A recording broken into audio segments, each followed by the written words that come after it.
যাই হোক, লাল গালিচায় সংবর্ধনা দেওয়া হলো সেই ভাইরাল ডোনাল্ড ট্রাম্পকে। তো এটা নিয়ে অনেকে অনেক মন্তব্য করেছেন। তো বিশ্ব মিডিয়ায় তো এখন ট্রেন্ডিং খবর হচ্ছে ডোনাল্ড ট্রাম্পের, বাংলাদেশের সেই ভাইরাল ডোনাল্ড ট্রাম্প। তো ডোনাল্ড ট্রাম্প নিজেই কিন্তু তার সোশ্যাল মিডিয়ায় পোস্ট করছে। এরপর থেকেই রয়টার্স, স্কাই নিউজ এগুলো কিন্তু এখন বর্তমানে ডোনাল্ড ট্রাম্প গরুকে নিয়ে নিউজ করতেছে। তবে যাই হোক, এত মানুষের ভিড়েও এক গরু বিশ্বমঞ্চে এখন বাংলাদেশের নাম উজ্জ্বল করতেছে। তো আবার এদিকে আরেকটা চিন্তার বিষয় হচ্ছে, রিপ্লাই হিসাবে যেন ডোনাল্ড ট্রাম্প আবার মিসাইল না ছড়ে বাংলাদেশের উপর।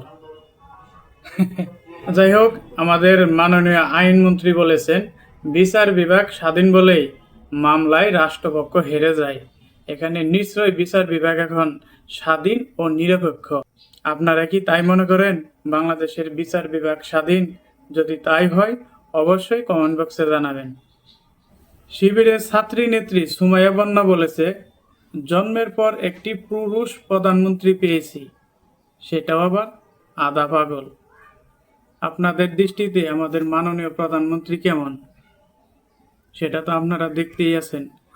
তিনি একের পর এক তার প্রকল্প বাস্তবায়ন করেই যাচ্ছে। নুরুজ্জামান কাফি, তিনি সবার কাছে কন্টেন্ট ক্রিয়েটর হিসাবে পরিচিত, পাশে কুকুর নিয়ে ভিডিও করতেন।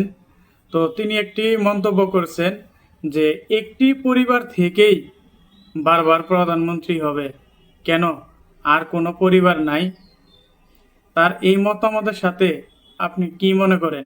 পবিত্র হজ ও ঈদুল আজহাকে সামনে রেখে ইরানের জনগণের প্রতি বিশেষ এক বার্তা দিয়েছেন ইরানের সর্বোচ্চ নেতা মোস্তফা খামেনি। তিনি বলেছেন, ইতিমধ্যে আমরা যুদ্ধে ইসরায়েলকে এক ঘরে কোণঠাসা করে ফেলেছি, আবার তাদেরকে দাঁত ভাঙ্গা জবাব দেওয়া হবে। এই জবাবে তাদেরকে পৃথিবীর মানচিত্র থেকে মুছে ফেলা হবে। এরকমটাই বলেছেন ইরানের সর্বোচ্চ ধর্মীয় নেতা মোস্তফা খামেনি। বিএনপির সিনিয়র যুগ্ম মহাসচিব ও প্রধানমন্ত্রীর উপদেষ্টা জনাব রুহুল কবির রিজভী দুপুরে নয়াপল্টনের সংবাদ সম্মেলনে বলেছেন, শেখ হাসিনার সৎ সাহস থাকলে দেশে ফিরে এসে তার দোষ স্বীকার করে আইনের মুখোমুখি হোক। আপনারা কি বলেন? সে তো বারবার মাথা উঁচু করে দেশে ফিরবে।